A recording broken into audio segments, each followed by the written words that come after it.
Hi everyone, and welcome back to BBC. Venerable is away in Portland and Seattle this weekend, so we're filling in. We're going to do our best. For the past 14 years, I took refuge with Venerable in Seattle back on February 14th, 1999. And I don't know whether it's been exactly from that year forward, but certainly since I've been here at the Abbey, I have sort of recognized and acknowledged that wise choice in my own mind by sending her a Valentine's Day card in which I remind myself of taking refuge with her and also what it is that I've learned from her. And over the years, sometimes I have some, some insights in them, but sometimes I just use them as opportunities to use a lot of flowery verbiage on how much I appreciate her and love her and her support and stuff. And she just says, well, what have you learned? So this year I spent quite a bit of time at a winter retreat contemplating. I forgot about the date because I was in another kind of condition. And I thought about it, and I put together over a course of a few days a little note that had some of the things that she has taught me over the years. And it came back into my mailbox a few weeks ago, and she said, do some BBCs on these. So I'm going to try to go along and recapture my thinking when I wrote this card to her. So what I had said is that I just remembered that my 14th anniversary of taking refuge with you just passed. I have so much to say, but for now I have made a preliminary list of some of what your teachings have shown me. Okay, so the first point, number one, taking refuge in the three jewels is a work in progress. I'm the work, and my mind and motivation determine how much progress will occur. And this has been a growing understanding for me.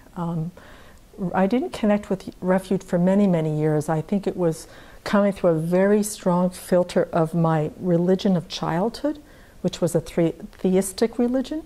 So even though I understood that the Buddha was this incredible omniscient being who had had these realizations in his mind and through this incredible compassion taught this to all of us in the world, and that there are these beings who have also begun to realize these profound teachings of reality, and that they're here in the world. So on one hand, I took refuge understanding that, but it was always coming through this veil of, you're still going to save me, right? You know, when I get into trouble and I can't do it myself, I can ask and you can sort of swoop down and save me and get me out of all of these fixes and trouble that I get myself into. And a few winters ago, during one of the retreats, I suddenly realized that that wasn't happening, that was never going to happen, that the Buddha doesn't have that kind of omnipotent power to come in and fix all the trouble I've made for myself since beginningless time. And so when I said I am the work and my mind and motivation determine how much progress will occur, is trying to own and really capture the fact that I am indeed the one that the refuge will become some lifetime way, way, way in the future, that that refuge will become part of who I am. And that the three jewels have to become part of my life, that I'm the one that is responsible for taking the Dharma to heart, to really taking the Buddha's guidance and willingness to lead me on the path to heart. But it's my work from my side, and it's going to take a lot of time, which is this work in progress. But my motivation for doing that has got to come from my side. So just for me to acknowledge that and then to sort of articulate that to Venerable, that there's been a shift, because she's been tracking me on this for a number of years. So that was my first one. The second one, which was, once again, is also another work in progress. If I want to be liked and acknowledged by my teacher, I have totally missed the boat. In fact, I'm not even at the dock. And you know, my teacher is not in a popularity contest with me. She doesn't, her whole entire motivation and purpose is to help me to become awakened. And there is a big part of me that needs a lot of strokes while I'm trying to figure out how to listen to her and how to follow her advice in the teachings. And that to be appreciated and acknowledged when times get rough, I have that acknowledgement, not just from the community, but also from her.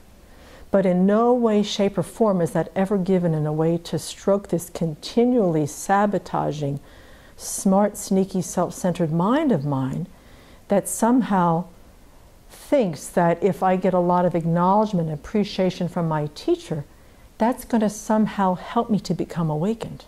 In fact, it becomes a huge obstacle because it totally destabilizes my own growing confidence and wisdom, whatever I have, and that I depend far more on what she thinks about me. And it takes my whole relationship to my teacher and makes it so petty, so superficial. You know, it just won't work. I won't be able to take admonishment. I won't be able to hear and guide her, and I'll always be trying to manipulate my actions and behavior in order to get some sort of acknowledgement and strokes back from her. And luckily for me, I have found an amazing teacher that just doesn't go there with me. She refuses to go there with me and stroke me under any circumstances, except in those rare moments where she really feels it is a moment of encouragement. And so for me to ever go there, I am going to totally miss the opportunity of creating these remarkable causes, to have her in my life, not just her, but His Holiness and Geshe Zopa and Khenser Wandak and Tenzin Palma, all these remarkable teachers. I'm looking for strokes. I've just totally missed the boat. I'm not even in the ocean. I'm someplace. And then that's my second one. Number 3 is practicing the path is not about being comfortable. Well, it's not about being comfortable, and it's also not about being miserable. And I find I'm one of those people that when it gets really very, very difficult, if I can keep myself out of the ditch of despondency and out of the ditch of discouragement, suffering and misery are huge propelling forces to get me to practice. And so what I wanted to acknowledge here is not only is the path not about being comfortable, because it's not about, at least in my mind, when I get to those places where I have a sense of encouragement and I have these insights and I have these little aha moments, is to just to acknowledge them and to sit in them in a way that I can appreciate them, but not to just sort of, lounge in them and just kind of let things go and stop moving. So the level of the comfort is knowing that I'm on the right path, that I'm in a community that supports and encourages me, and I'm with a teacher who is totally qualified to lead me to awakening. That part, comfort, goes with building my confidence. The other part that goes along with being acknowledged and being appreciated and making Dharma palatable so I can swallow it like a spoonful of honey, at times that doesn't serve me very well. So, so this one was just an acknowledgement to me and to tell her that I'm getting it, that the Dharma isn't about making this easy. It isn't easy. It is slow. It requires repetition and familiarity, and it's 3 countless great eons. So give up the comfort level and let's work for the joyous effort and some more determination. And then number 4 is my self-centered thoughts' major pastime as a romance novelist fiction writer has no redeeming value whatsoever. Besides, she only has one reader. And I think this was, I needed to say this to her because I think Venerable has heard more of my dramatic, heartbreaking, heart-wrenching, tormented stories about my life, which brought me to the Dharma. I certainly will not discredit them.